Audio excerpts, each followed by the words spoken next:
people by just trying to be funny. But anyways, I don't mean to be. I just was saying a joke in the spirit of good humor.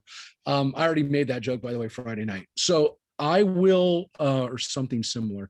So we're going to go live, and we're going to the wrong one. Post this up on our Facebook page, our TBA Facebook page. By the way, though, too, but getting back to that, I know some of you said you watched Friday night services. Friday night services, not that you want to watch them on a Wednesday, but they are up on Facebook. So if you want to see Rick and Addie Lupert, who led services, and we're hoping, and they are going to be there coming up many more times. I was on the phone today with Justin Stein, who's also going to be doing services coming up. Justin did services with us a long time ago. He works with his father, Cantor Mike Stein from Temple Aliyah, for a long time. We've used him during our services that we've been showing online, some of their music, the Steins. Justin's going to be there a couple of times over the next year. Kenny will be doing Saturday bar and bat mitzvahs. Wendy will be doing services, and we're going to have some great music over this next year. We want to keep moving ahead with what we did over this last year by having a lot of good music, a lot of variation, a lot of variety. I think it turned out to be a great thing. And I want to thank Harvey and our board for being supportive and really thinking about how to make our congregation as dynamic as possible. So thank you in advance for all you've done, but also looking back, all you did over this pandemic, keep stuff going. This down a little bit. So thank you. Thank you. Also, let's get started. So waiting to see if we got a few more people. We actually have quite a few people, but I know some other people are joining us, told us they'd be here. Last week we did something kind of unusual. Because I missed the week before, we kind of impacted, and we did two portions together. We did Hukat and Balak. We did Korach and Hukat last week. We're doing a little bit. We're doing one chapter of Hukat, and then we're going into Balak. Now, sometimes Hukat and Balak are read together. So sometimes these portions are read together anyways. This week or this year, they're not, but some years Hukat Balak are a double portion. So I'm going to share this up right now. Give me 1 second, and let's see. Let's share this up here. No, that didn't work. Here we go. So here we go. And we start this week with chapter 21. And what we read last week, what we finished with, was the death of Aaron. And what's interesting, of course, as I mentioned, was the portion of Hukat begins with Miriam dying and ends with Aaron dying. And there's one more portion, but they're both there in the portion. And of course, Moses now is alone. He started out this journey leaving Egypt with his brother and sister, and they both were very influential and a big part of his leadership. And now they're both dead. And the thing that we hear about when Aaron dies, it says that all Israel bewailed Aaron for 30 days. That was the last thing we read, which again reminds us that we do have a tradition of, after someone dies, we have a Shiva for 7 days, and we also have a Shloshim period for 30 days. And for 30 days, sometimes people will take on other rituals of mourning, not as intense as the first 7 days. The first 7 days, you're not supposed to leave your house. 30 days you can during the Shloshim period, but you also give up other things. Like a lot of people won't go to movies, or they won't listen to music, or sometimes they don't even do that for the full year.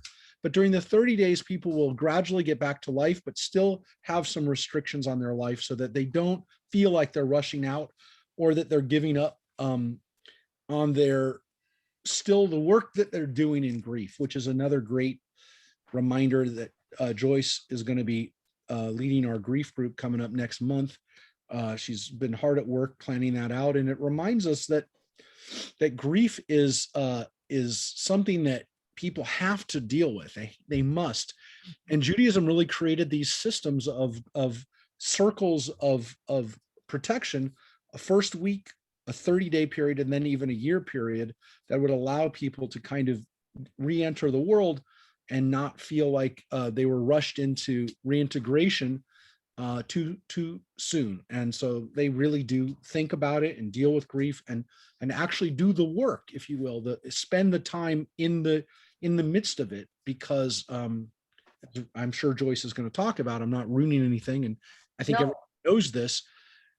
Grief is something that has to be experienced. It cannot be avoided. And what happens, of course, to people when they avoid their grief is that it winds up catching up to them and hurting them oftentimes in ways unexpected, and really, again, being unprepared, because they feel like they've gotten through it, but they really haven't. They've just avoided it and denied it. And so when you see they bewailed Aaron for 30 days, I mean, that's pretty heavy duty grief for a wonderful, important, historic man. But you can see that people really did do the work of grief in Jewish history, and we kind of gotten away from that. So today we're just going to start with the journey, back on the journey of the Israelites. And I'm going to show a little bit. I'm not going to dwell too much on it, but I am going to show you a map, because you really kind of have to visualize this. But when we get into chapter 21, where we're starting today, it's going to talk about the journey. And I do want you to see this. I'm going to show you after we read this. So it says, when the Canaanite king of Arad, who dwelt in the Negev, learned that Israel was coming by the way of Atarim, he engaged Israel in battle and took some of them captive. Then Israel made a vow to the Lord and said, if you deliver this people into our hand, we will proscribe their towns. The Lord heeded Israel's plea and delivered up the Canaanites and their cities, and they were proscribed, and the place was called Hormah. And being proscribed literally means like they didn't sack it, they destroyed it. They literally just didn't, they leveled it. And the name of that place became Hormah, which means to be leveled. It was the word cherem, it's the same root we have for excommunicated. I mean, it's literally like, that place is a wasteland. We made it a wasteland. So, by the way, it never says, by the way, if they got the people back that got kidnapped. I will tell you that. It doesn't say that. But it does say that they leveled the towns. And if you will, this is Israel's first foray into the promised land, into Canaan. But here's what it says. They set out from Mount Hor by way of the Sea of Reeds to skirt the land of Edom. Remember that, I'm going to come back to it, but remember this now. They set out from Mount Hor by the way of Sea of Reeds to skirt the land of Edom. But the people grew restive on the journey, and the people spoke out against God and against Moses. Why did you make us leave Egypt to die in the wilderness? There is no bread and no water, and we have come to loathe this miserable food. Assumedly, again, meaning the manna. The Lord sent seraph serpents against the people. They bit the people, and many Israelites died. The people came to Moses and said, we sinned by speaking against the Lord and against you. Intercede with the Lord to take away the serpents from us. And Moses interceded for the people. Then the Lord said to Moses, make a seraph figure and mount it on a standard. And if anyone who is bitten looks at it, he shall recover. Moses made a copper serpent and mounted it on a standard. And when anyone was bitten by the serpent, he would look at the copper serpent and recover. We're going to get back to the trip right now, but let's just talk just for a second about the scene that we just read. Two really important parts of this. The first is the fact that the people speak out against Moses and God, which sounds really, really familiar, right? We've seen this so many times, right? The people speak out.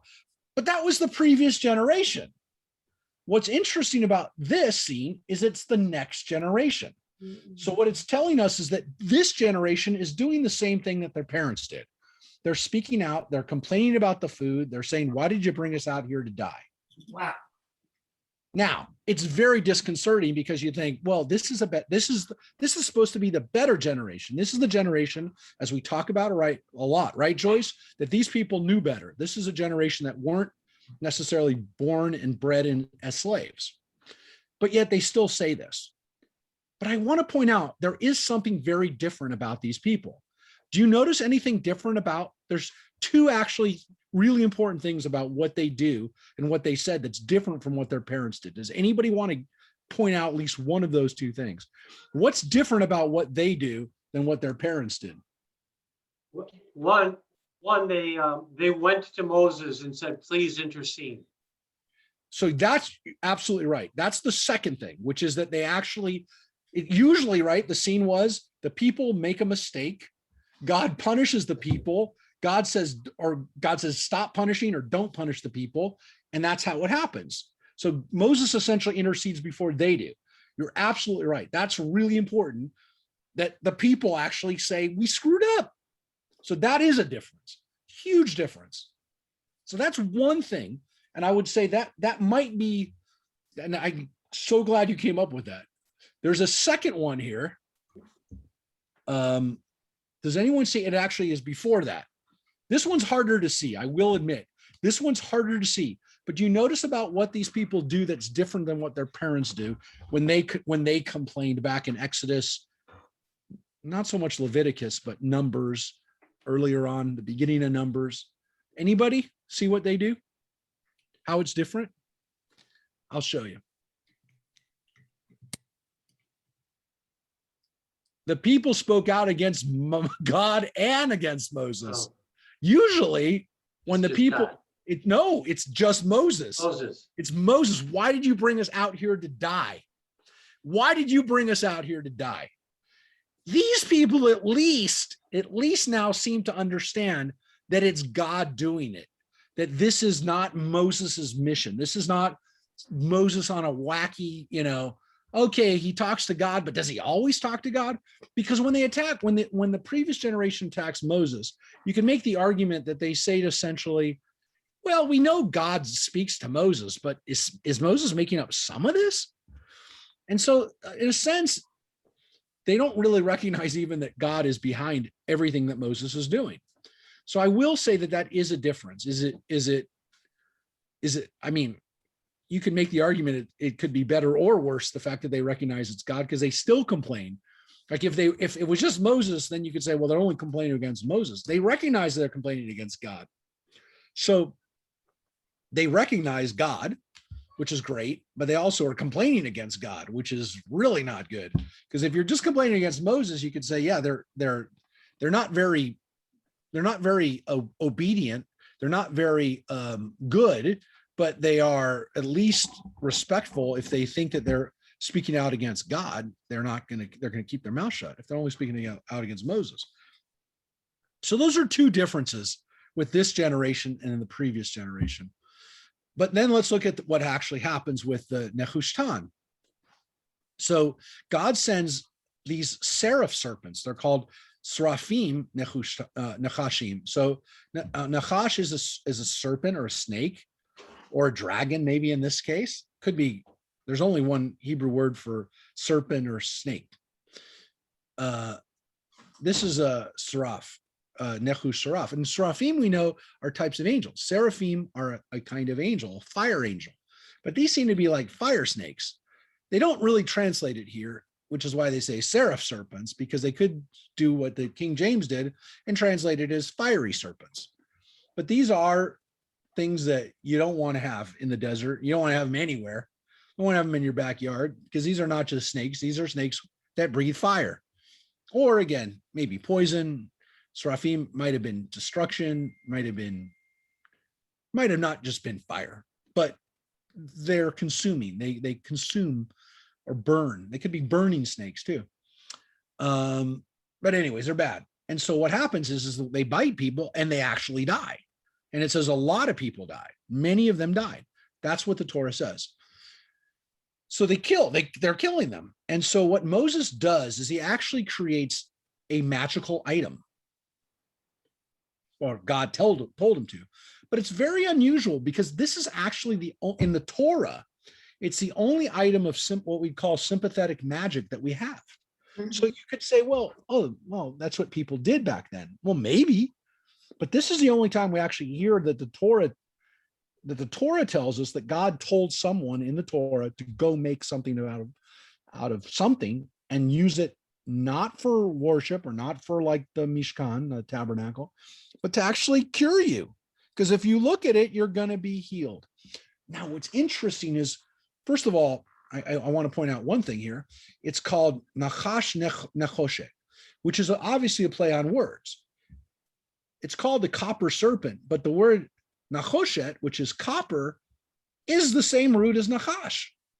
So it's a play on words, Nachash Nachoshet. So and it could be that copper was kind of what some of these snakes look like. We actually have copperhead snakes in America. So it could be that it has to do with the colors of the snakes themselves, which is why they were copper. But it's a play on words. But when people would look at this copper serpent, they were healed.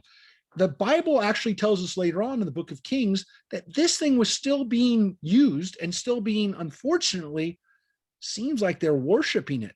So in the time of King Hezekiah, who's one of the Davidic kings, and he's on the line of David, so he lives a couple hundred years after King David, people, it says in the Torah, the Bible, they're worshiping with offering incense to it. And so it seems as though this piece of this relic is got power on its own. And so Hezekiah, to protect the people from idolatry, destroys it. It's very interesting. What's also very interesting about it, if you think about it for a second, it's the only object that the people use or are commanded to make that isn't part of what the Kohanim use, but the priests use, right? Everything else we've read about, it's for the priests. This is Moses's. This is a Levite. This is a non-Kohanic thing. And you could make the argument maybe that the Kohanim didn't like the Nechoshet thing either. Now, again, make the argument, it seems pretty like an idol and people like couldn't stop worshiping it. So that's reasonable. But you could also make the claim that maybe the priest during the time of King Hezekiah said to him, you know what, get rid of that thing. It's not part of the ark. It's not part of the tabernacle. It's not part of the holy things that we're supposed to have. Get rid of it. And it says that King Hezekiah destroyed it. So we do know about this copper serpent, and we read about it later on in the Torah. Any questions, comments, anything about snakes? We've had a few of them, by the way, this year in our front yard and in our backyard, by the way, and poisonous ones. We had a couple king snakes that are not poisonous, but we've had a decent amount of snakes this year already. Rabbi, are there poisonous snakes today in Israel? Yes, there are, and there are some vipers that are dangerous. They're not very common in the sense that of like they're not in people's backyards in Tel Aviv. Actually, never. They're not found a lot in residential areas, but in the desert you can find them. And there are people who live in the Negev, let's say in Beersheba or places like that, and you can find them. So in my experience, and again, I haven't spent as much time hiking in Israel as I have in California. In my experience, they're a lot more common in California than they are in Israel. But I do know that they're there, and they do have some deadly snakes in Israel. So it doesn't happen a lot. It's, they don't have that many snake bites in Israel, but they do, and there are people who are deathly afraid of snakes, and if you are, you don't have anything to worry about normally in Israel. I've never seen one on a tour. I don't think I've ever seen one in Israel at all, actually. Now that I think about it, I don't think I've ever actually seen a snake in Israel. So yeah, I don't think I ever have. I know people have. I have friends who have, but I don't think I've ever seen one. So it's not something that I think most of us would really have to worry about. And especially if we were on a tour, we'd have medical assistance right away. Yeah, it is not, of the things that people in Israel worry about, snakes are really low down on the list. I hate to say it, but they're unfortunately, they're not. So that being said, yeah,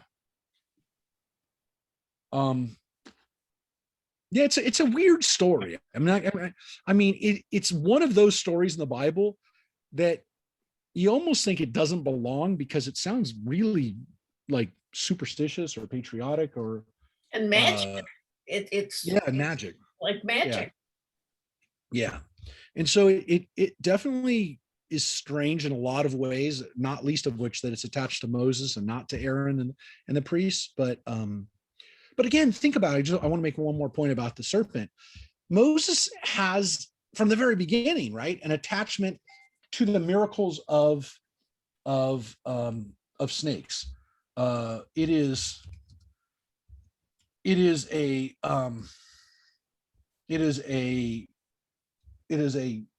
very interesting feature of Moses's life, if you will, that remember when he's at the burning bush, he gets God says that staff in your hand, it will turn into a serpent when you need to do it. And of course, he does it in Pharaoh's court.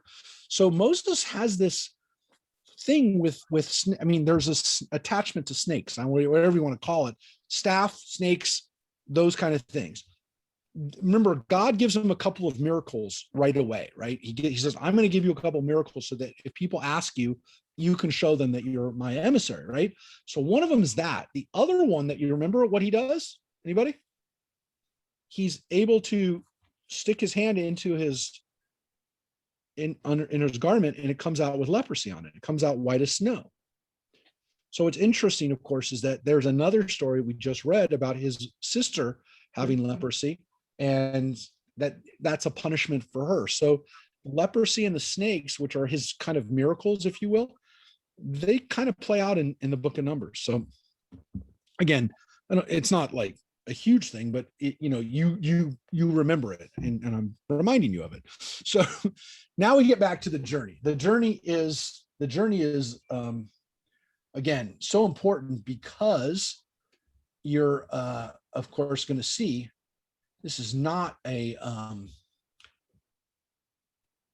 not easy to diagram.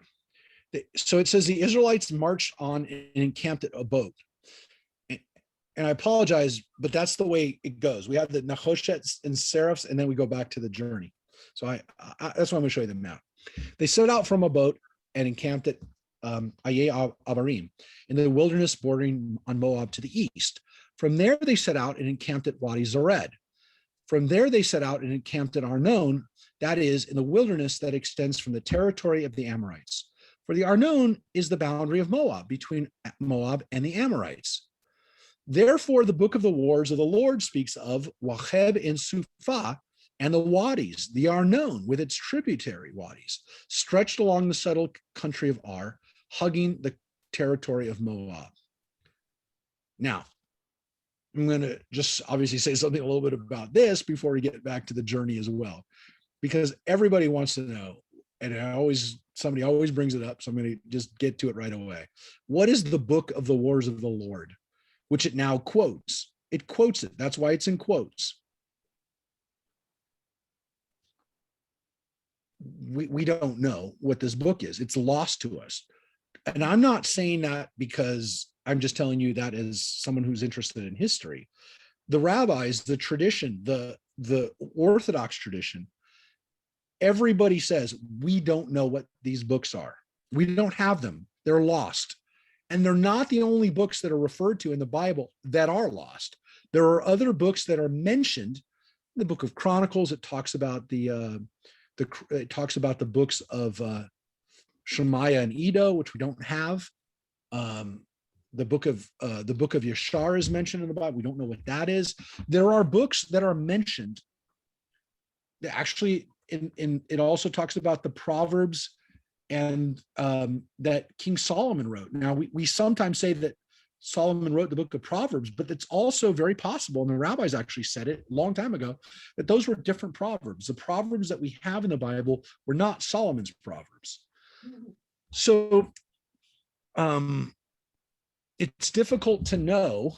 Well, it's definitely not all of them, because it says that he wrote more Proverbs than that. So the Bible refers to books we don't have. That's that's what I can tell you. This one, without a doubt. You know, it's interesting that we had a book called the Books of the Wars of the Lord. I mean, it's interesting that that was a book. It was basically probably, again, the travel log and battle log of the Israelites as they made their way through the promised land and all the battles they fought against the Canaanites. Makes sense that there was such a book. What's also interesting is that we have very few references to it probably in the Bible. So when we do get them, it actually points out when it's quoting them, which means that all the other times that they're not quoting it, you can't be 100% sure that it's not using the book. But why does it refer to it so few times?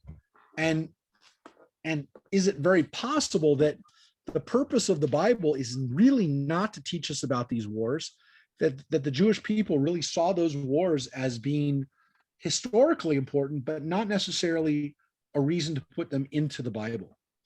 And so they were not canonized.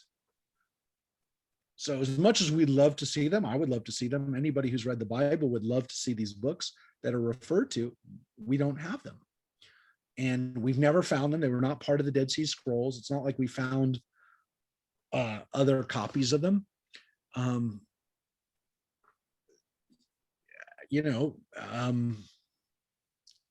It's just interesting to see a reference to a book that we don't have, and to know that there are books, historical books, that we don't have, which again kind of leads us to remember that the Bible is really not a history book. As much as it has pieces of history in it, these references remind us that the Bible really isn't there to teach us history. We can glean some history from it, but its purpose, the editors, the writers, the people who put in what we have, we're not doing it to teach us about the wars. The fact that we learn about them, they felt was relevant to the way we need to live our lives, because it was not there to teach us history, not there to teach us science, there to guide our lives, but not to do that. From there to Be'er, which means the well, which is the well, the bear. So there was a city called Be'er, which is a well. Where's a well that the Lord said to Moses, assemble the people that I may give them water. Then Israel sang this song, spring up, well, sing to it. The well which the chieftains dug, this is all part of the song, which the nobles of the people started with maces, with their own staffs, and from Midbar to Matana, and from Matana to Nachael, and from Nachael to Bamot, and from Bamot to the valley that is the country of Moab at the peak of Pisgah, overlooking the wasteland. Israel now sent messenger. Okay, so this is kind of where they are, about to cross in. And I promise you I'll show you the map in a second. Actually, you know what? Let's show the map now. This is a good place because the next scene, it actually will help to visualize it. So here's our map. So this is where we started. We started in Egypt. And here we go. And we go down, and we're here at Mount Sinai. This is where we get the 10 Commandments and the Torah. We start building our tabernacle, and then we start up on our way. And we get to here, which is where the Israelites sent in spies. The spies go into Israel and go from here all the way, from Kadesh, all the way up here. But now in this scene, we read that they go from Mount Hor down here and then up here. Now, I will tell you, if you look at this, it doesn't really make sense. Because when they're here or here, they would just cross into the land. But of course, they go down here and across to get over here. But I will tell you this. It's also possible, very possible, that the author that tells us that they went back down here to Etzion Geber, which is on the Red Sea, we just said the Sea of Reeds, is actually a different author. Because if they cross over from this area here, or came up like here, and then didn't go up here, then this route makes sense, and this route into here makes sense. Look, you can make the argument that they didn't want to cross over here because they didn't want to deal with the Canaanites down here. They wanted to come around and attack them from Jericho, which is the first place that they go to. It's possible. They wanted to make an entrance crossing the Jordan River. It is all possible. But it's also possible that, again, that they make their way along here and come in through here.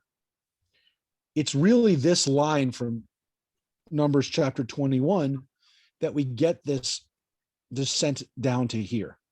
Are they still following the Lord, the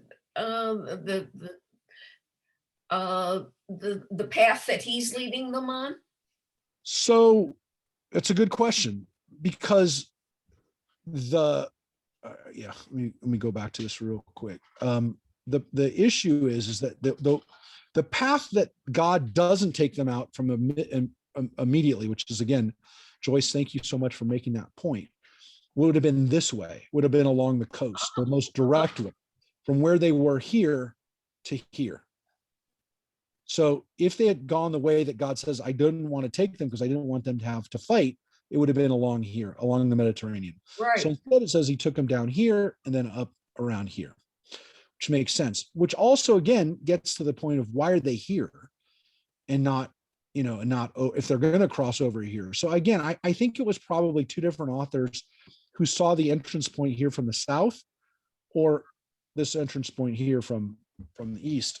And even, by the way, if the author has us go from Mount Hor to here, it makes a lot more sense. But we have this one version of the story here, which has us going down to Etzion Geber. We know where Etzion Geber is. So that's the thing. We know where that place is. Wait a second.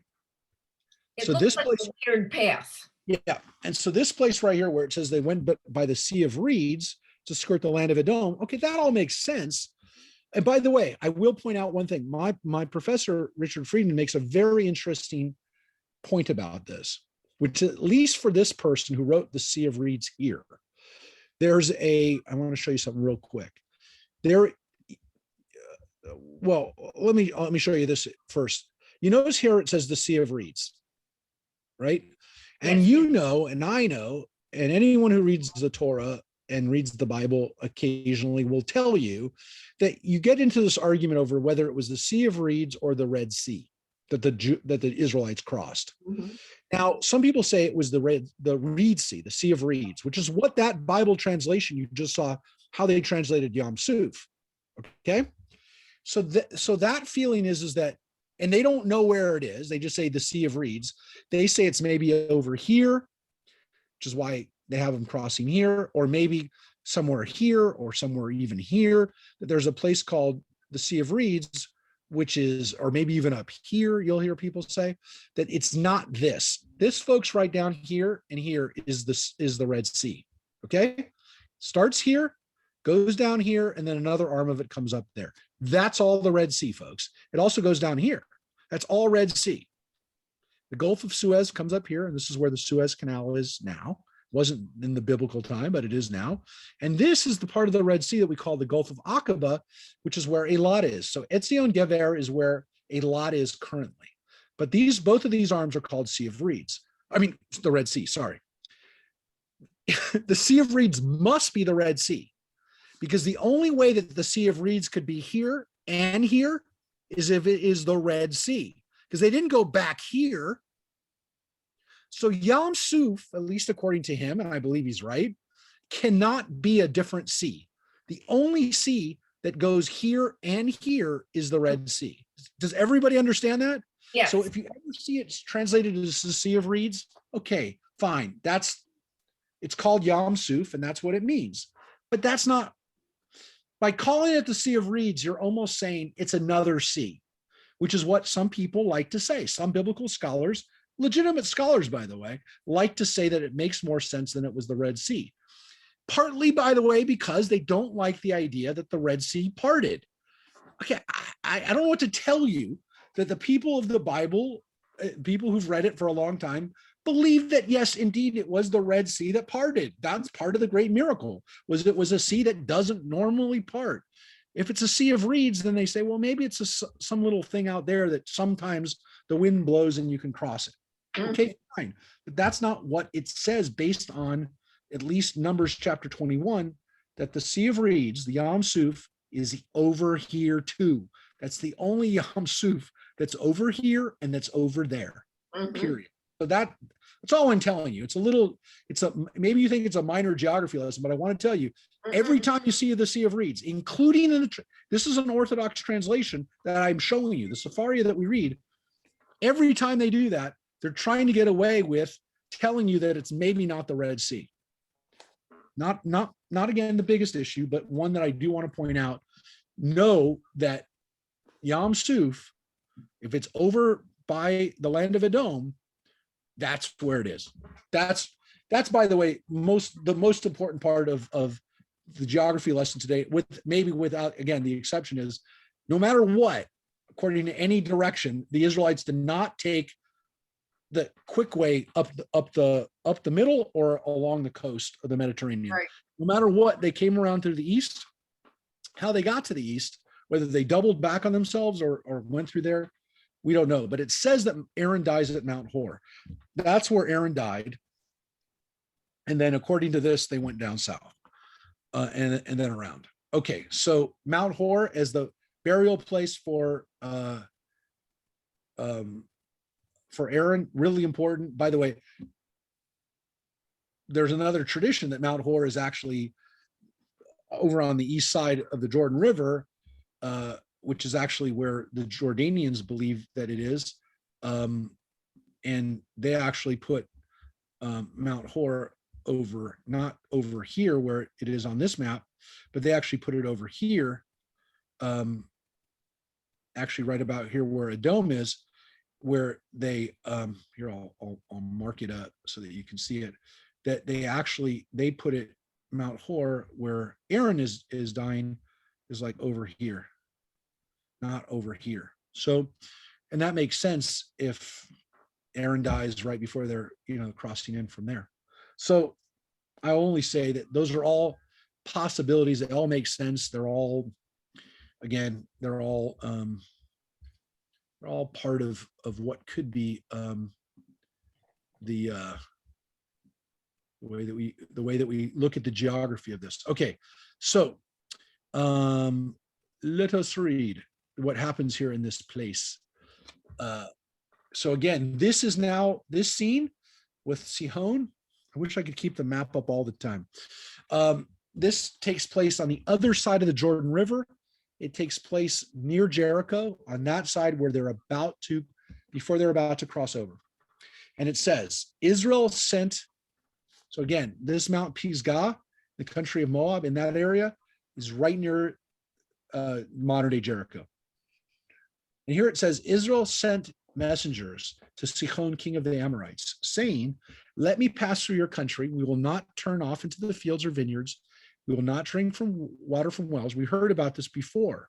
The Israelites telling the Ammonites and Edomites that let us pass through your territory. We won't eat or drink. Just, we'll leave your stuff alone. And if we take anything, we'll pay you for it. We will follow the King's Highway until we have crossed your country. And again, the King's Highway is the road that goes on the east side of the Jordan River along modern day Jordan, but along, again, north-south, just on the other side of Israel, on the Jordanian side. And of course, just like the Edomites, Sihon would not let Israel pass through his territory. Different though, Sihon gathered all his people and went out against Israel in the wilderness. He came to Yahaz and engaged Israel in battle. But Israel put them to the sword and took possession of their land from the Arnon to the Yabok, as far as Oz of the Ammonites, for Oz marked the boundary of the Ammonites. Israel took all these towns, and Israel settled in all the towns of the Amorites, in Heshbon and all its dependencies. Now Heshbon was the city of King Sihon of the Amorites, who had fought against a former king of Moab and taken all his land from him as far as the Arnon. Therefore, the bards, interesting, right? The people who sing songs or tell sagas or whatever you want to say, whatever the bards are a good word for people who tell these stories. It's the word meshalim, would recite, come to Heshbon, firmly built and well-founded is Sihon city. For fire went forth from Heshbon, flame from Sihon city, consuming Ar of Moab, the lands of the Bamot by the Arnon. Woe to you, O Moab, you are undone, O people of Chemosh. His sons are rendered fugitive and his daughters captive by an Amorite king Sihon. So that's what they used to say about the Moabites who were defeated by these people, the Amorites. The Amorites are a Canaanite people who defeated the Moabites. Moabites, remember, are descendants of Lot. They are pretty close to Abraham, pretty close to Hebrews, but they're not. And of course, they also worship a god named Chemosh. That's the name of their god. O people of Chemosh is like saying, you people of the god Chemosh. That's like, we're the people of Adonai, they're the people of Chemosh. But you guys lost to the Amorites. You lost to Sihon. But then we beat Sihon. Yet we have cast them down utterly. Heshbon along with Dibon. We have wrought desolation on Nova. These are all cities of this area, which is hard by Medeba. So Israel occupied the land of the Amorites. We'll get back to this when we finish it. Then Moses went out to spy out Yazer, and they captured its dependencies and dispossessed the Amorites who were there. They marched on and went up the road to Bashan. And King Og of Bashan with all his people came out to Edrei,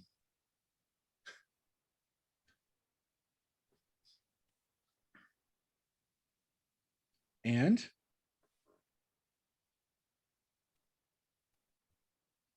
engaged them in battle.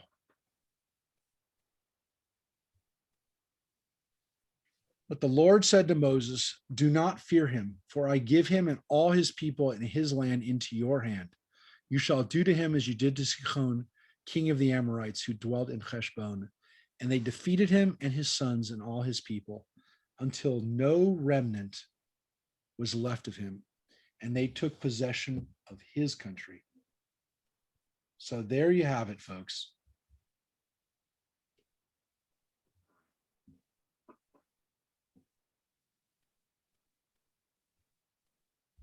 And let me go back to this map one more time. This story, which we'll read about again a little bit later, talks about how the Israelites conquered this area right here. Mhm. They conquered this area on the other side of the Jordan River. Here's Jericho. And here's the area that they conquer between these rivers right here. Mhm. Now, this is significant. Is there any possibility that these stories of us going in and conquering and destroying all these peoples have led to anti-Semitism down to this very day? Well, Is that possible? it's interesting that you say this, because these stories of Sihon and Og of defeating these kings is very interesting. Because let's think about this for a second. What actually happens here? What happens in this story is that here's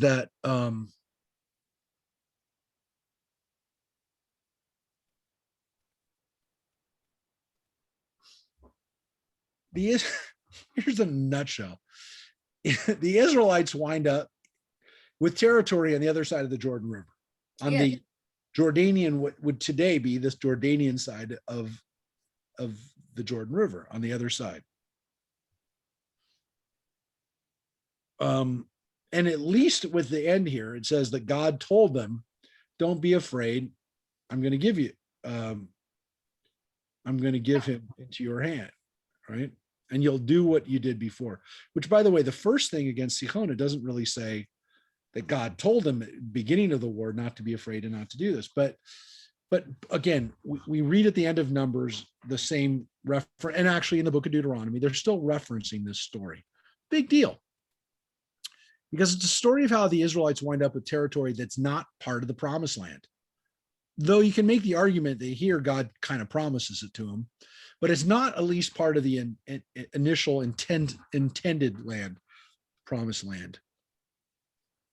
And I do think that there's something interesting about this for the modern, the modern analogy, which is when Israel has wound up with land that was not part of what was Israel. Now, or what was supposed to be Israel. Because again, the argument has always been that Israel wound up with more land that was promised in the UN partition, right? So in 1947, Israel was patchwork country. Palestinians were supposed to live in one place. Israelis were supposed to live in another part. And it was non-contiguous. It was patchwork, right? Look at that map. It doesn't make really a lot of sense from the standpoint of how would a country exist like that, but that's the way it was designed. They took the areas that were Jewish, the areas that were Arab, and they divided them. That was it. So Israel, of course, in the War of Independence winds up with a lot more land. And then, of course, later on during the war, the 6-Day War, Israel winds up with a lot more land. And that land becomes essentially most of what is Israel today, with, of course, the exception of the Sinai Peninsula, which Israel then gave back to Egypt after the Camp David Accords in the 1980s. So And recently we took the Golan Heights. And no, the Golan Heights were taken in 67 too. The difference is that the Golan Heights has never been given back, right? Israel annexed them, and Right. said it's part of Israel. Gave them back. No, Trump recognized that. It was one of the things that the president did, which we hope doesn't get undone. And so far, it doesn't look like it's getting undone. So that's good.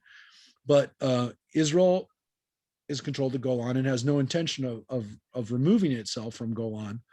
But again, there are people who say, well, if Israel would just give back this land, there'd be peace. And Israel is kind of like, Israel gave back the Sinai, which they captured in a war, rightfully twice. And they gave it to the Egyptians because the Egyptians demanded it in order for there to be peace. And Israel did it to some extent because it was not part of the promised land. It was not part of the land of Israel that, it was not part of the land that was deemed the promised land during the time of the Bible. Right. The question by the way, of how much of the Golan would be part of the promised land is an interesting question, because parts of it would, and also parts of Lebanon would be part of a modern day Israel as well, if the borders of the promised land were what they are in the Bible. So I don't want to get too far into what is in the promised land, but I will tell you the Sinai wasn't. And so the argument was always, well, you give it up, it's not part of the promised land. But areas that are arguably part of the areas that were promised by God, people would say, well, we do have an obligation not to give up those lands. Now, and I mean literally a mitzvah not to give up those lands. Right. So there is that feeling. I think there's a practical feeling from Israel today as well, which is, what does Israel benefit by giving up land? And so most Israelis will tell you, almost every Israeli will tell you, look, there's no part of Israel that they really want to give up. If Israel gives up any territory that is part of Israel, it's not, most Israelis do not want to give up 1 inch of the Golan. And even if parts of the West Bank have been ceded to Palestinians, they don't want to give up at least territorial control of it, because they know that they'll have rocket launchers and missiles in that area as well once they come out of it. So the Gaza Strip, fighting them constantly. Well, they don't want to have that happening on both sides of the country. Right. So I think what we're left with is a similar issue that we have from the Torah, which is what happens when essentially you wind up with territory that you didn't necessarily expect to have. Israel would not have had this territory of Sihon and Og if they hadn't attacked them. Right. Very important, because that's what also happened here.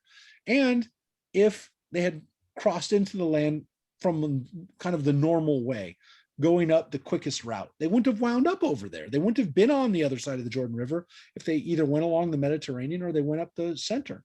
So you could ask, you could essentially say to yourself, well, this is another situation of winding up with territory that you didn't exactly expect to have. But yet here it seems as that God says, it's okay. Now, what's interesting about this scene is that later on in the Bible, during the time of King David, the Ammonites and the Moabites essentially come to Israel, come to King David and say, you stole this land from us. And David says, we didn't steal any land. The land that we took, and we know that it's in your area, we recognize it's in your land, but we didn't take it from you. We took it from the Amorites, who took it from you. So it's even further complicated by the fact is that they simply said, well, it's not your land. It wasn't your land when we took it. It was the Amorites' land. You're asking us to give you back land that we didn't take from you. And essentially the Ammonites say, look, we're kindred peoples. You shouldn't have our land. And Israel says, we didn't take it from you. We took it from them. And it was one of those situations where it came into our possession through battle. They attacked us, and we've had it now for a few hundred years. Mm-hmm. So there's an interesting scene about that is in the Bible, and that you could make the argument happens in modern era, which is, to some extent, and again, I don't want to just say to the victor go the spoils, but the reality is if somebody attacks you and you beat them, they don't really have a right to ask for their land back if they've lost it to you in a fight. And I would say if Israel wants to give territory back and they feel that it's in their best interest, they will, they've done it in the past, but they're not going to give back land that's vital to their survival just because somebody says you took it from us. Right. And the argument essentially would be the same thing. Israel did not take the land from the Palestinians. There was no Palestinian country that Israel took it from. Right. Israel defeated Egypt, Jordan, Syria, and technically Iraq and Lebanon, who also joined in that war for no reason other than they wanted to defeat Israel, defeat the Jews, and Israel wound up with the land. So it's one of those situations where the Palestinians have never lost a war to Israel. We didn't take any land from Palestinians. Right. There were Palestinian Arabs that fought with Egyptians, that fought with Jordanians. But to say that Israel stole the land from the Palestinians is simply wrong. It never happened. Right. There never was a war of Palestine versus Israel, and Israel took the land from them and said, that's it. The argument being, the Turkish had the land, England and the Allies in World War I defeated the Turks and took control of the land.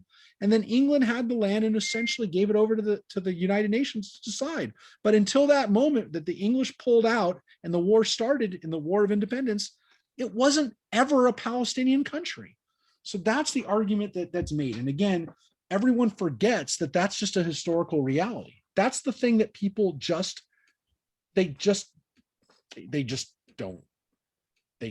it's just not a fact. I don't know what else to say is that it's not a fact. Israel never took land from the Palestinians.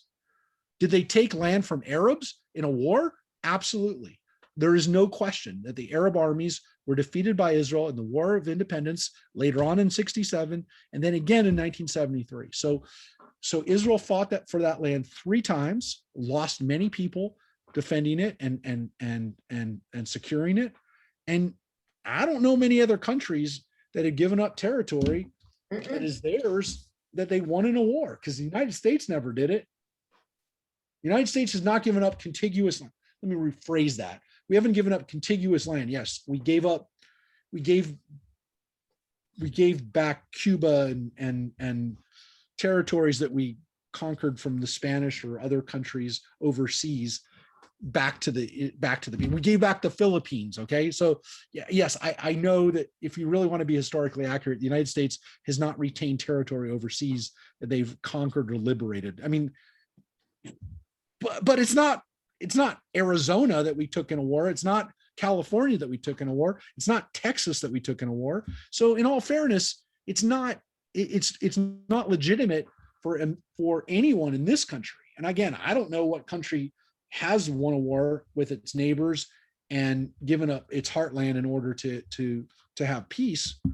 I mean, look, you can make the argument that Israel is going to keep getting attacked if they don't give up the territories, but they're going to get attacked anyway. So what's your point? It's been proven. It's been proven for the last 15 years in Gaza. So again, this is very relevant because the Amorites are defeated. There's no one left to complain about it. Right. And yet, as Joyce reminds us, this doesn't go away. Accusations to this day. The Ammonites did it 3,000 years ago, went to King David and said, give us back this land that you took. And we said, no, it's not your land. It's our land. It's now part of our land, which, by the way, if you really want to know, then means that part of the promised land is on the other side of the Jordan River. And Right. Israel has a territorial claim on from the Bible to Jordan as well. So again, not saying Israel should go to war with Jordan, and I'm not saying that, but it says right here, I give you this Right. land into your hand. Yes. That's what it says. Sihon and Og's land is your land now. So the last line of the portion of Chukat says, Israelites then marched on and encamped in the steppes of Moab across the Jordan from Jericho.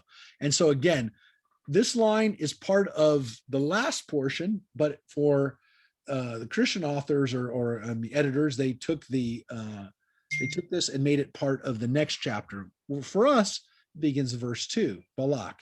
And this unit by itself, which we're going to finish with tonight, is very famous. And it is the story of, and again, portions named after Balak, the king of the Moabites, who is famous for the scene and for what happens here, which of course contains the very famous Matovu. And so let us take a look at this. Let's take a look at Matovu. Well, I like to say it's not really just Matovu, but of course, this part of it. And again, if you think that this is going to be tough to read through in the hour, I promise you we're going to. So let's take a look at it. So let's make sure, we're back up here and it's big. So Balak, son of Zippor, saw all that Israel had done to the Amorites. Moab was alarmed because that people were so numerous. Moab dreaded the Israelites. So again, Balak is the king of the Moabites. Mhm. It's a little confusing for what happens next. Moab dreaded the Israelites, and Moab said to the elders of Midian, now this horde will lick clean all that is about us, as an ox licks up the grass of the field. Balak, son of Zippor, who was king of Moab at that time, sent messengers to Balaam, the son of Beor, in Petor, which is by the Euphrates in the land of his kinsfolk, to invite him, saying, there is a people that came out of Egypt. It hides the earth from view, and it is settled next to me. That's us. We're the people that came out of Egypt that hides the earth from view. There's so many of them. Now, what's interesting about this is that it says that he sends, and again, this is where it's always confusing. It says Balak sends for Balaam, which sounds really confusing because their names sound familiar, sound similar in and look similar in English, but Balak and Bilam don't sound as similar in Hebrew. Bilam and Balak, but in English they look very similar. But what's interesting, of course, about this guy Balak is that he sends for Balaam, son of Beor, in Petor. That was the guy's name, Balaam, son of Beor. And we know about him, as I mentioned last year and several years before. This is a guy who we actually read about in an extra biblical site. We actually found the Deir Allah texts in Jordan, which refer to this Balaam, have prophecies that he gave to the Moabites and Ammonites who lived in that area. So we know about him. He's actually one of the earliest people that we've verified in an a non-biblical site. Again, it's very old. I mean, it's 2,800-year-old text. What's interesting, though, is it says that Balak is from the same area. It says in the land of his kinsfolk. So it says that Balak, even though he's king of Moab, is from this other area. And we like to point out that what's so weird about this is it tells us that in the ancient world that they had kings that were sometimes from other countries that were kings of their land. And Mhm. that's weird because we say, well, how would a country have a foreign king? Now, again, sometimes it's because that king conquered the country, but from here, it doesn't seem that way. It seems like he was either invited to be their king or they solicited him in some way to be their king, which is weird. It's a weird little feature that, according to this, Balak is not from that area. He's from this area by the Euphrates, which, by the way, isn't unheard of, right? Because there are other cases of kings that were invited to be king of a country that were not from that country. The most famous one being the case of King William of Orange, who was from Holland, who was invited to be king of England. He was related. I mean, he was part of the royal dynasty that was in charge of England. But the English, during the time of restoring the monarchy, they invited a king from another country, from Holland, to be their king. So it's not impossible for that to have happened. And so here we have it. So he asks Balaam, he says, there's a people. And he says to him, come then and put a curse on this people for me, since they are too numerous for me. Perhaps I can thus defeat them and drive them out of the land. For I know that he whom you bless is blessed indeed, and he whom you curse is cursed. So that's the message. Come and curse the Israelites for me. The elders of Moab and the elders of Midian, versed in divination, set out. And again, it says the Midianites are also part of this ball, this group that's working against us. So the Moabites and the elders of Midian. So they set out and they came to Balaam and they gave him Balak's message. And he said to them, spend the night here and I shall reply to you as the Lord may instruct me, which again is God, Yud He Vav He, the Lord. God will tell me what to do. Adonai will tell me. That's weird. Now it says that God came to him, which is this different word, but we use them again sometimes interchangeably. Some people also say it's an indication of different authors at work. But needless to say, here's what happens. God came to Balaam and said, what do these people want of you? Balaam, which, by the way, wouldn't God know what the people said? Balaam said to God, Balak, son of Zippor, king of Moab, sent me this message. Here's the people that came out of Egypt and hides the earth from view. Come now and curse them for me. Perhaps I can engage them in battle and drive them off. Which, by the way, is not exactly what he said, but it's the gist of it. And God said to Balaam, do not go with them. You must not curse that people, for they are blessed. Balaam arose in the morning and said to Balak's dignitaries, go back to your own country, for the Lord, so it goes back to the Adonai name, will not let me go with you. The Moabite dignitaries left and they came to Balak. Now, by the way, I will tell you that the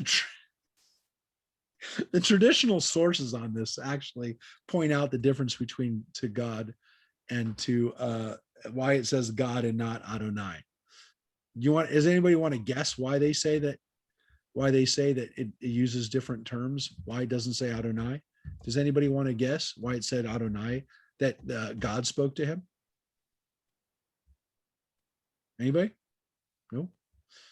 So one of the traditional answers is that God appears to Balaam not as Adonai, in the sense that Adonai is the intimate personal name of God. And Balaam likes to tell people that he talks to Adonai, but Adonai wouldn't talk to Balaam, not as Adonai. God will speak to Balaam, the God, generic God, the God that is like the God for everybody. But the God that Moses talks to, the way that God speaks to Moses as Adonai, like out of a burning bush in broad daylight, without being at night, not in a dream, that way God would not speak to Balak. So it's Balaam, sorry. So it's an interesting little thing, right? So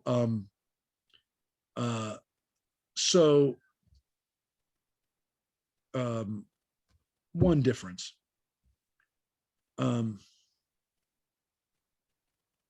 The Moabite dignitaries left and they came to Balak and said, Balaam refused to come with us.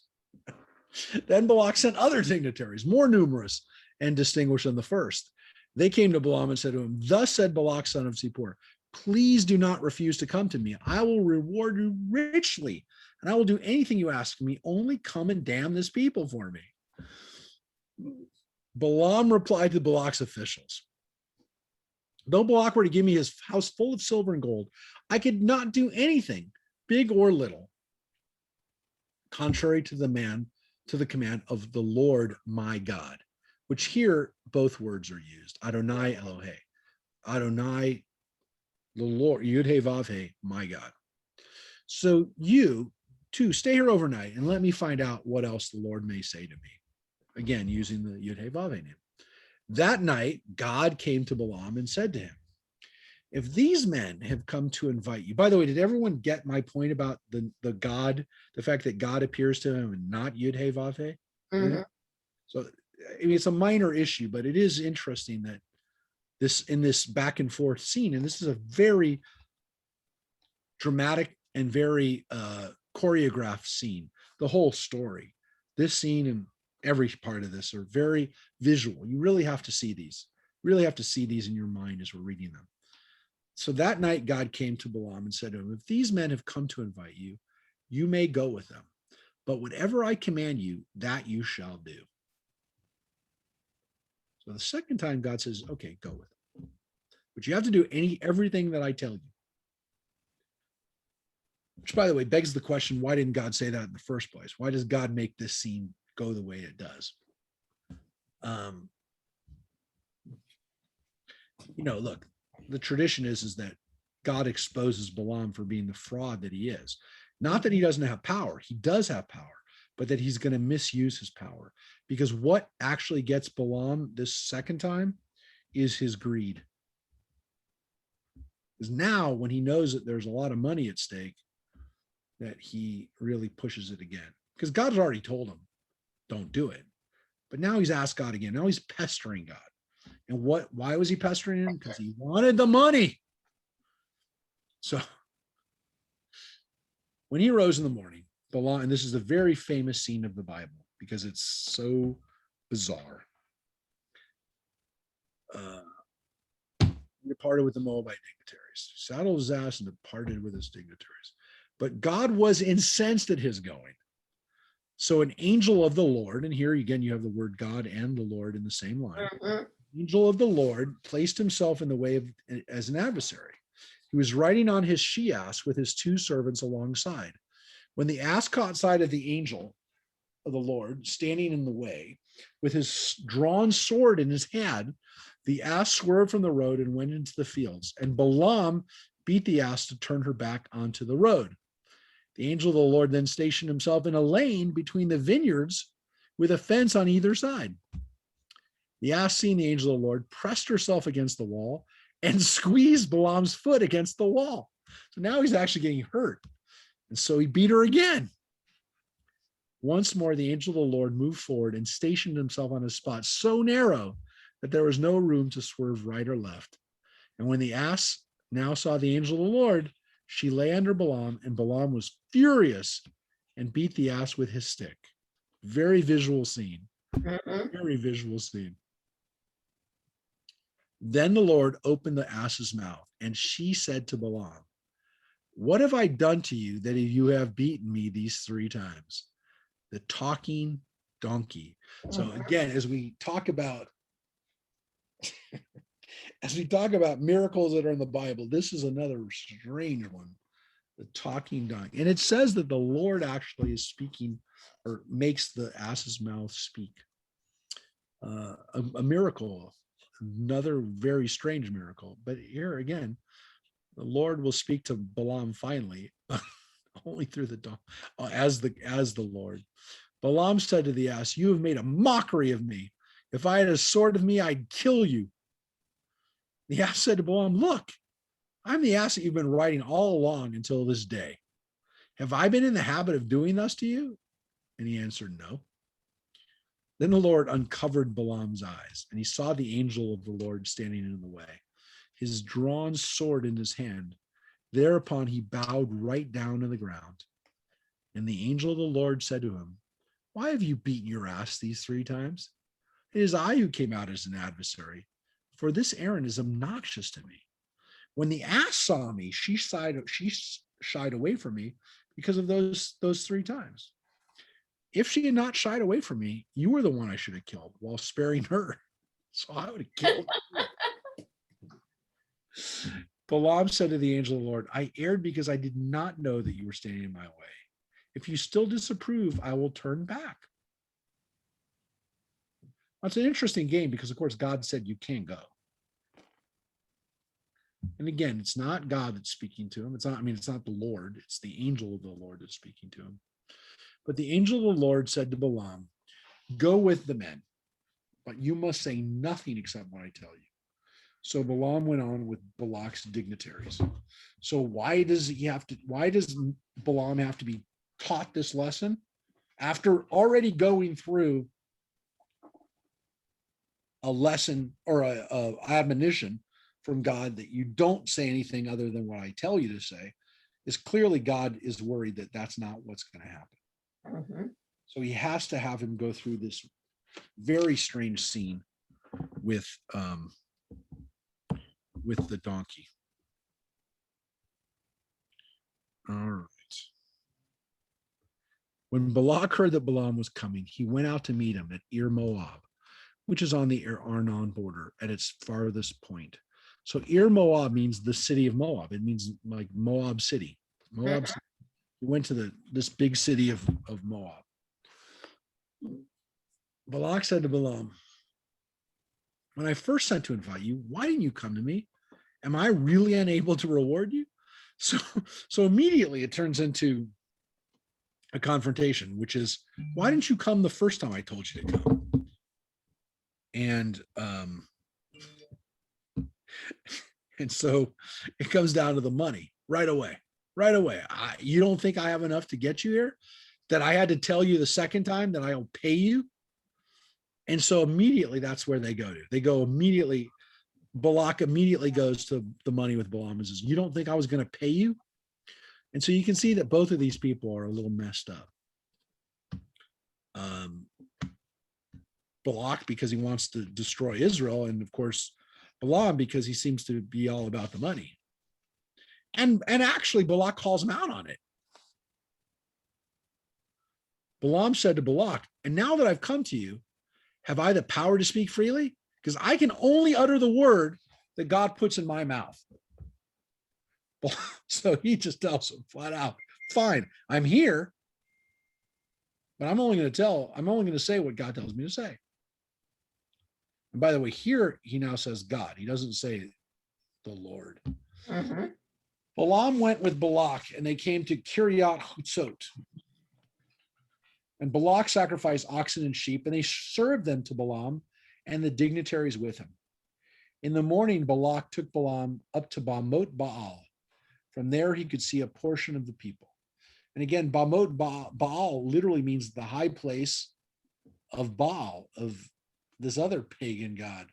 Or again, Baal can more easily be read as kind of the Lord, the Canaanite Lord, the Canaanite Yud-Heh-Vav-Heh, because Baal is oftentimes, again, a generic for an appendage to the Baal of whatever. Baal Tzifon, the Lord of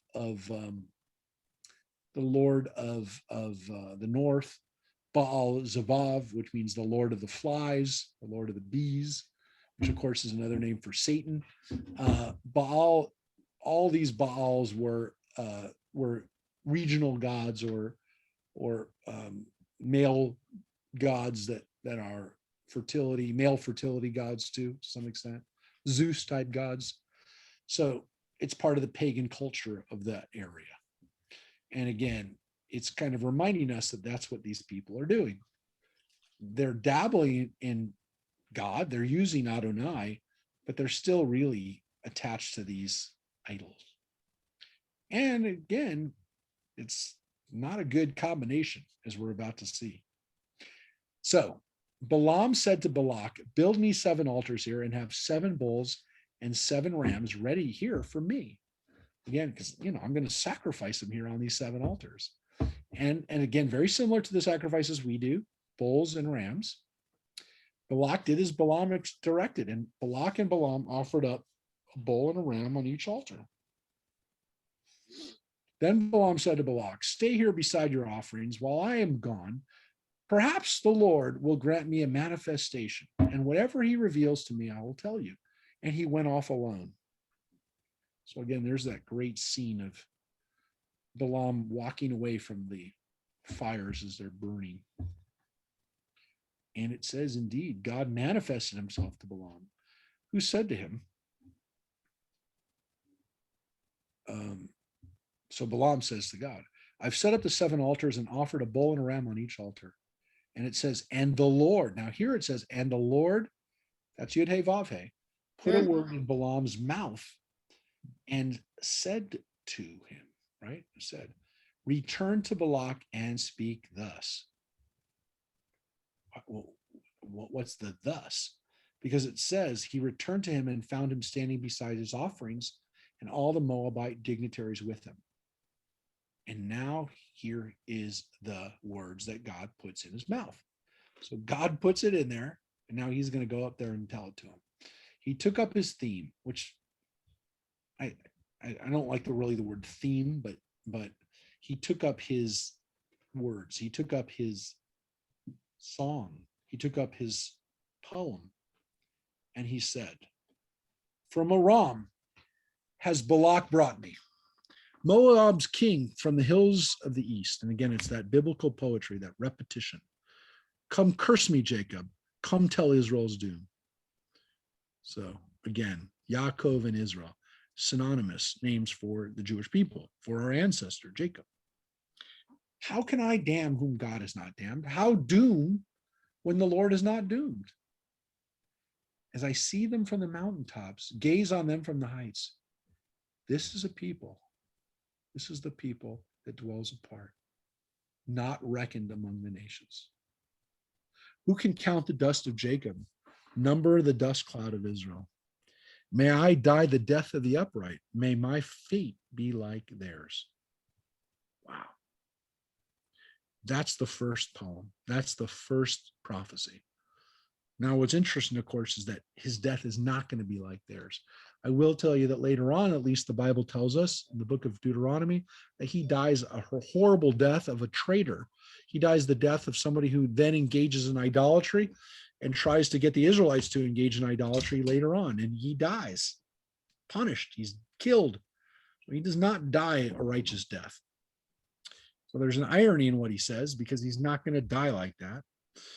And he says, I want to be like them. And of course, he doesn't. So what's Balak's response? Balak said to Balaam, "What have you done to me? Here I brought you to damn my enemies, and instead you've blessed them." He replied, "I can only repeat faithfully what the Lord puts in my mouth."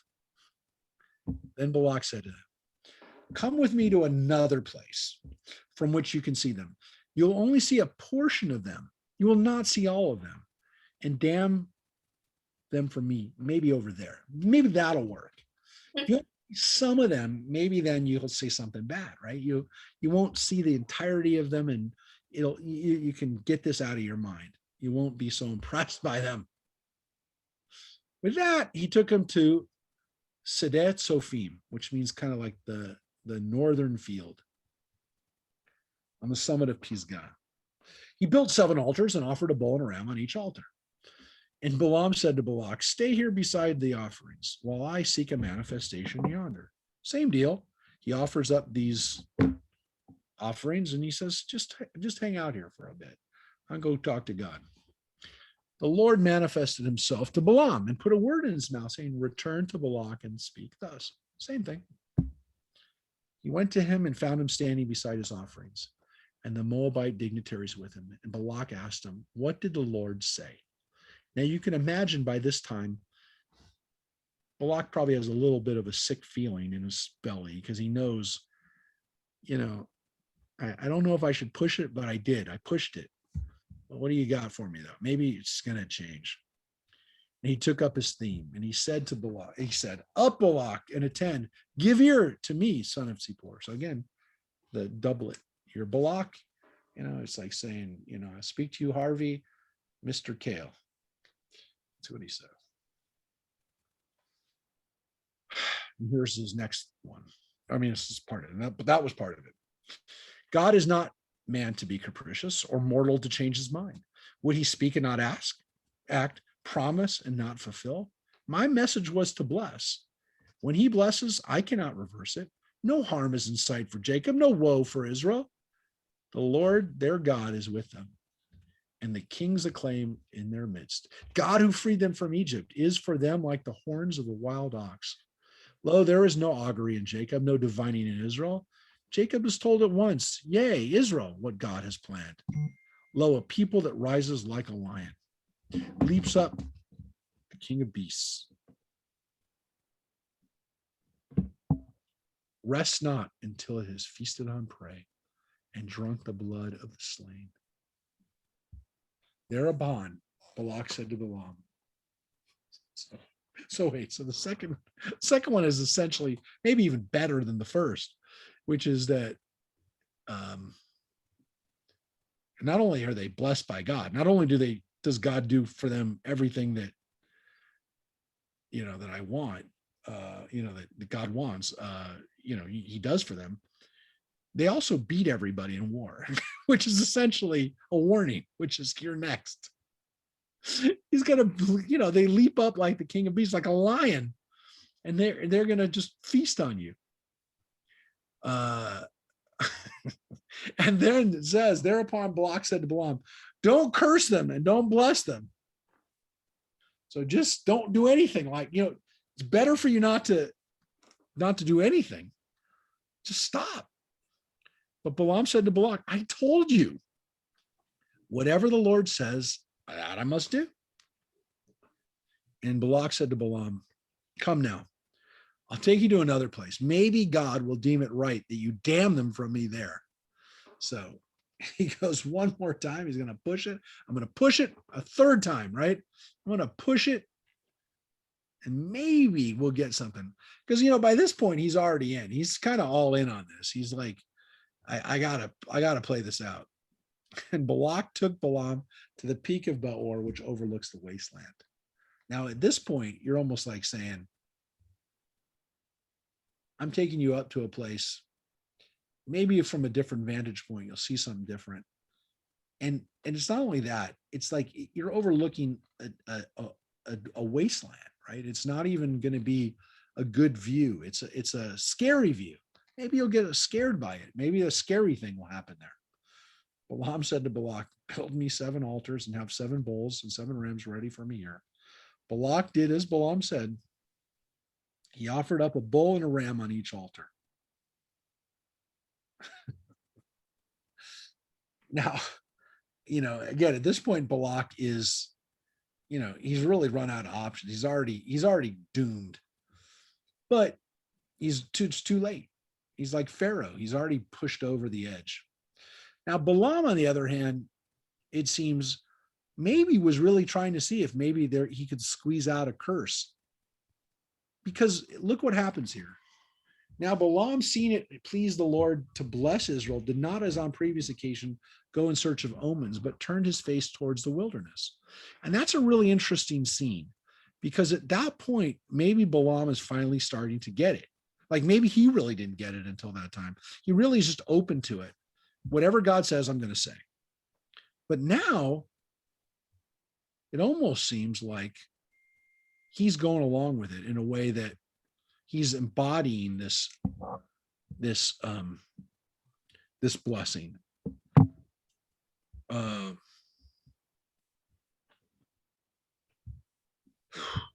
Let's see what happens. As Balaam looked up and saw Israel encamped tribe by tribe, the Spirit of God came upon him. Taking up his theme, taking up the poem, he said, word of Balaam, son of Beor, word of the man whose eye is true. Which, by the way, is kind of not very humble, to say the least. Word of him who hears God's speech, who beholds visions from the Almighty, prostrate, but with eyes unveiled. So this is all about him. This is all about Balaam. And here we get it. Matovu ohalecha Yaakov, mishkenotecha Yisrael. How beautiful. How good.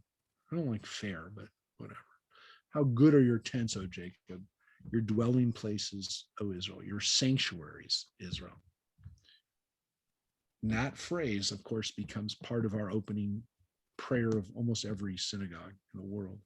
Matovu ohalecha Yaakov, mishkenotecha Yisrael, which again, Israel, Yaakov, Jacob, and Israel, both phrases. But what's paralleled? The tents and the Mishkan, which I always thought was interesting because, again, it's the places that they live, where we live, and the places that we pray. Both of them are beautiful, or both of them could be beautiful. And as I've also written before in the past, here it's written with an exclamation. Right? But it also is, how fair are your tents? Could be a question mark. It's a rhetorical question, obviously, but is it really a rhetorical question? Isn't part of this question the question that resounds in every generation, which is, how are your homes beautiful? What makes your home a beautiful home? What makes your sanctuaries beautiful? How are they beautiful? Are they beautiful? Are you making them beautiful? What makes them beautiful? And the midrash, the famous midrash on this, is that as he looked out over the tents, Balaam saw something very powerful. He saw that all the tents, every tent opening was facing the same direction. All the tents were open the same direction, all facing the same direction. And what Balaam picked up from this, and again, what he repeats, the way he repeats it for God, why the tents inspire him.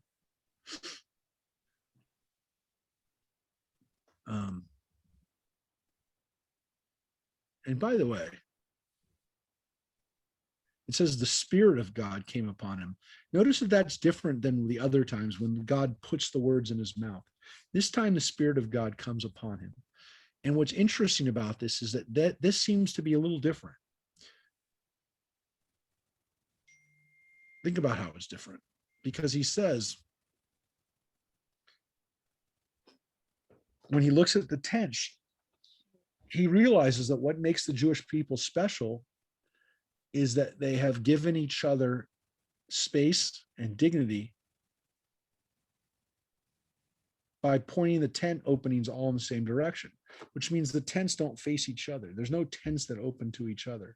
There's no tents going off in different directions that where one was looking into the other one and people were spying on each other and that they were in each other's business and that they were giving each other dignity and space, modesty and humility, and that they were not trying to spy on each other. They weren't trying to engage improperly in each other's business. And when he saw that, he saw, oh, wow, this is really a different kind of people. So that's the midrash on it, which is that he actually saw something special in the tents when Balaam sees it. It inspires him. And so he does something different in these poems, which is that he actually kind of puts his own feeling into it. And maybe that's why these are the ones that we keep. These are the ones that actually we know. These are the ones we know by heart.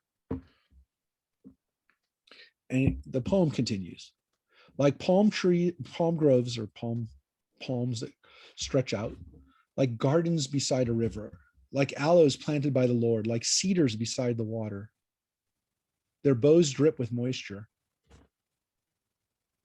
Their roots have abundant water. Their king shall rise above Agag. Their kingdom shall be exalted. God who freed them from Egypt is for them like the horns of a wild ox. They shall devour enemy nations, crush their bones and smash their arrows. They crouch, they lie down like a lion, like the king of beasts. Who dare rouse them? Blessed are they who bless you, accursed they who curse you.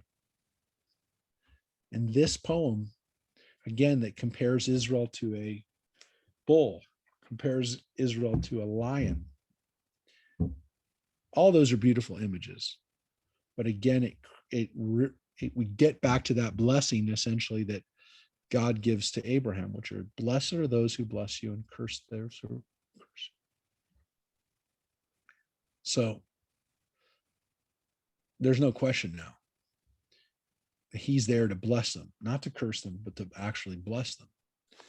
Enraged at Balaam, Balak struck his hands together. I called you, Balak said to Balaam, to damn my enemies. And instead you've blessed them these 3 times. Back with you at once at your own place. I was going to reward you richly, but the Lord has denied you the reward. And Balak actually has the chutzpah to say to Balaam, God stopped you from getting this reward. Unbelievable. He told him from the very beginning he can only do what God could tell him to do. And here he invokes the Lord. He says the Yud-Heh-Vav-Heh name, the Lord. And Balaam said to Balak, I told your messengers you sent to me, though Balak were to give me his house full of silver and gold, I could not on my accord do anything good or bad, contrary to the Lord's command. What the Lord says, that I must say. And now I go back to my people now. Let me inform you of this, people, what they will do to your people in days to come. And so as a bonus now, Balaam gives them some other words. So you hired me, and I told you what was going to happen from the very beginning. I told you even before I came here what was going to happen. And so now you've heard my prophecies, but wait, there's more. And here it is. But wait, there's more. He took up his theme.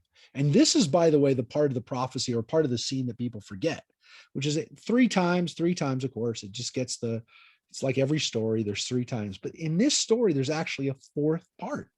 It's a bonus part. And it's really, really special. He took up his theme and said, word of Balaam, son of Beor, word of the man whose eye is true. Word of him who hears God's speech, who obtains knowledge from the Most High, and beholds visions from the Almighty, prostrate but with eyes unveiled. And again, he used similar words before to talk about himself. But here is the actual part about us. He does a little showmanship about who he is. Here it is. What I see for them is not yet. What I behold will not be soon. A star rises from Jacob. A scepter comes forth from Israel. It smashes the brow of Moab, the foundation of all children of Seth. Edom becomes his possession. Yea, Seir, a possession of its enemies. But Israel is triumphant. So Edom, the country next door to the south of you, that's going to be destroyed. A victor comes from Jacob to wipe out what is left of the ear, the place that you just took me to. He saw Amalek and taking up his theme, he said, a leading nation is Amalek, but its fate is to perish forever. The Amalekites, you're very powerful now, but you're going to be nothing. You saw the Kenites, who are another desert Midianite type people, and taking up his theme, he said, though your abode be secure and your nest be set among the cliffs, yet shall Cain, which again seems to be connected to Cain, the ancestor, just like Seth, who's the other son of Adam, all of them, you'll be consumed when Ashur takes you captive. The Assyrians, they'll take you captive. He took up his theme and said, alas, who can survive except what God is willing, who God wills? Ships come from the quarter of Kittim.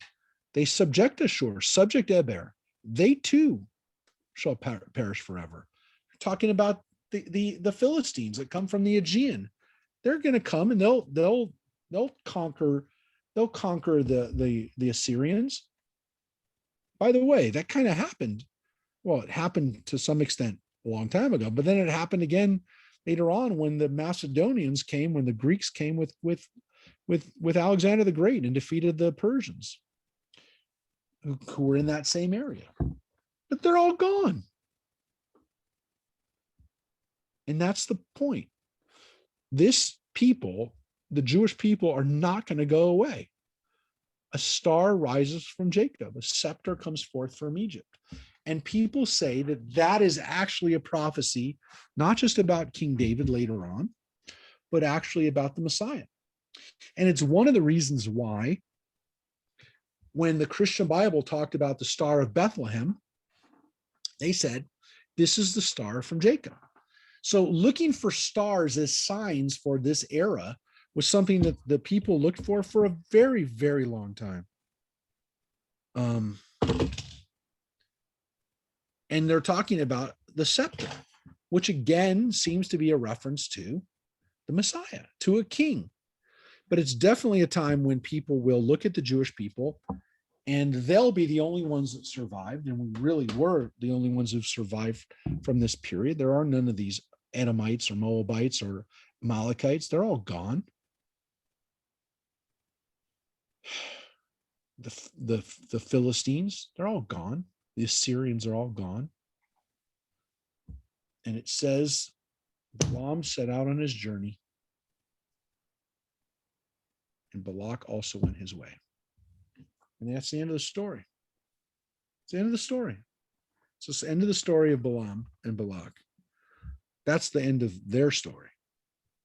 But it's not the end of the portion. And it's not the way you think it's going to end.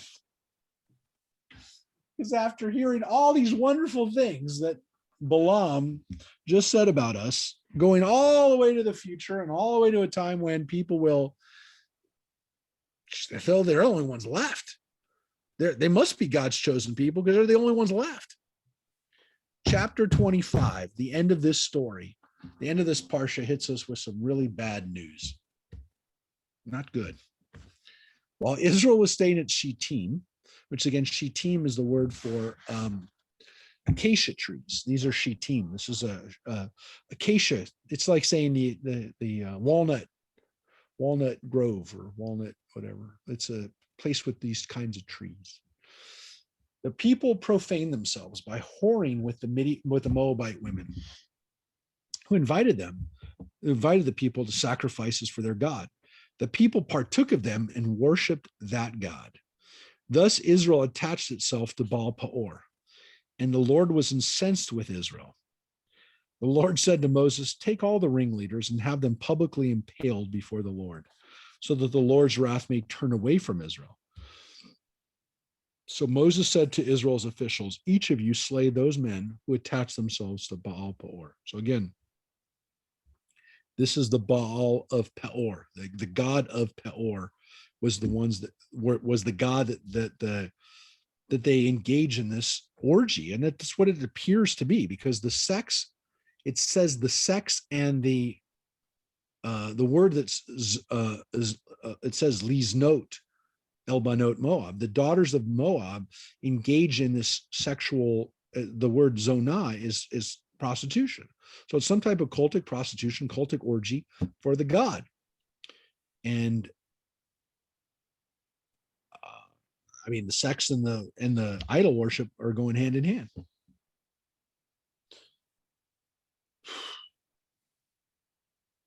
So just then, one of the Israelites came out and brought a Midianite woman over to his companions in the sight of Moses and of the whole Israelite community, who were weeping at the entrance of the tent of meeting. So a Midianite woman, who's assumedly part of the Moabite. We already read the Moabites and Midianites are kind of working together. The Midianites are living amongst them. Remember, Moses is married to a Midianite woman. And Zipporah is a Midianite. The Midianites are sometimes good and sometimes they're not good. In this case, not good. One of the Israelites came and brought out a Midianite woman over to his companions in the sight of Moses and of the whole Israelite community, who are weeping at the entrance of the tent in front of everybody. When Pinchas, the son of Eleazar, the son of Aaron the priest, saw this, he left the assembly and, taking a spear in his hand, and again, this is Aaron's grandson, Pinchas.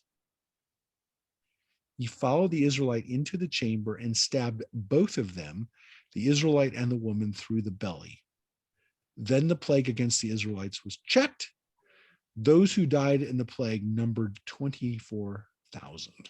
Wow. A lot. That's roughly 2,000 per tribe, or using the numbers of how many people that were there, at least, well, we don't know if all of the people that died were men, but it's a good chunk of the 600,000 men that came out. A good chunk of them just died.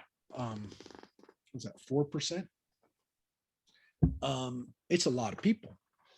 Now, we've pointed out before that Torah portions usually don't end on a sad note, folks. That's the end. We actually read it. We actually got to it. You didn't think we were going to get to it, but we did.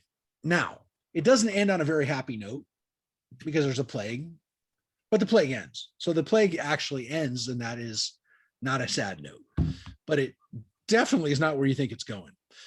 After reading these beautiful poems, blessings of the Israelites, we see that they literally engage in one of the worst forms of idolatry that they possibly could, which is sexual idolatry, which again must have been a very, very popular form of worship. If you can imagine that, the Israelites, I've made this point before, if the Israelites are competing against religions that literally had cultic prostitution as part of their worship, you tell somebody, what do you do for your religion? Well, we offer up sacrifices. We go to a priest and give him a bull, and he puts it up on the altar. What do you do for yours? Oh, we go have a sex party.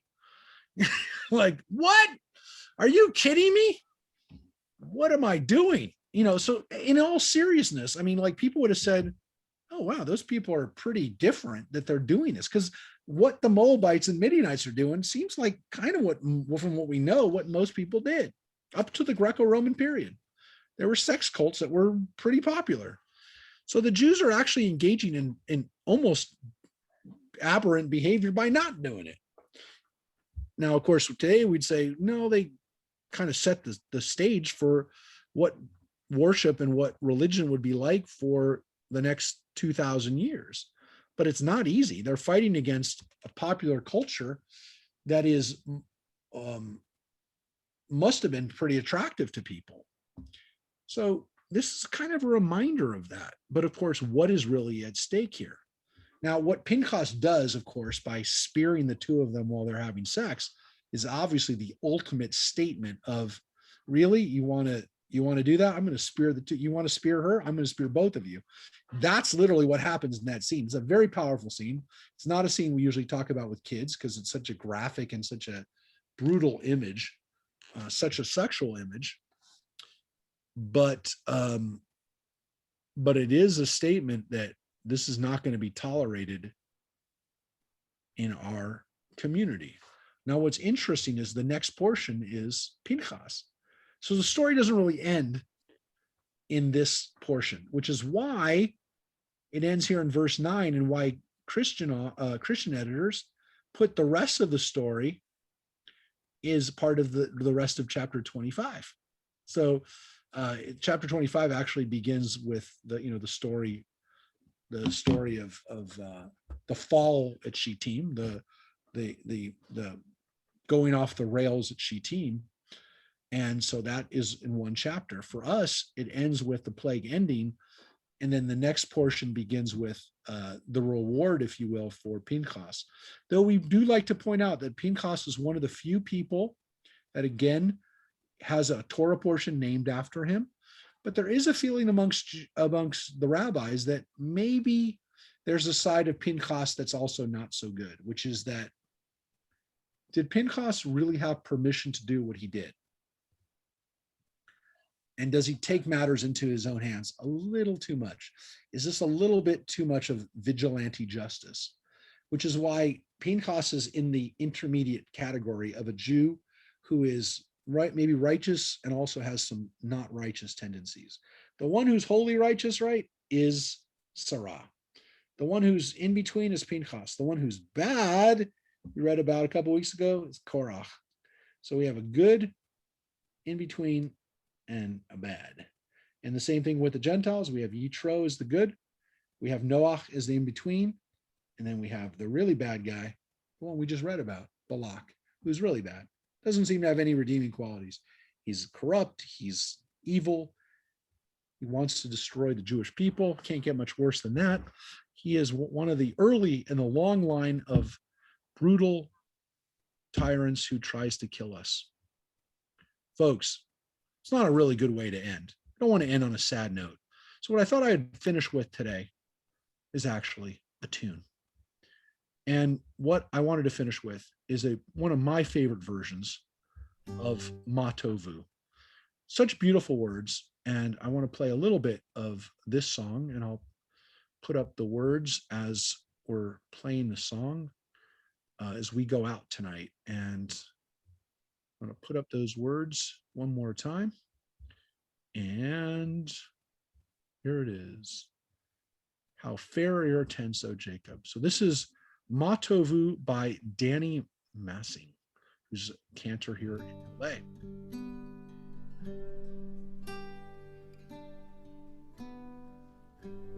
Ma tovu, ma tovu,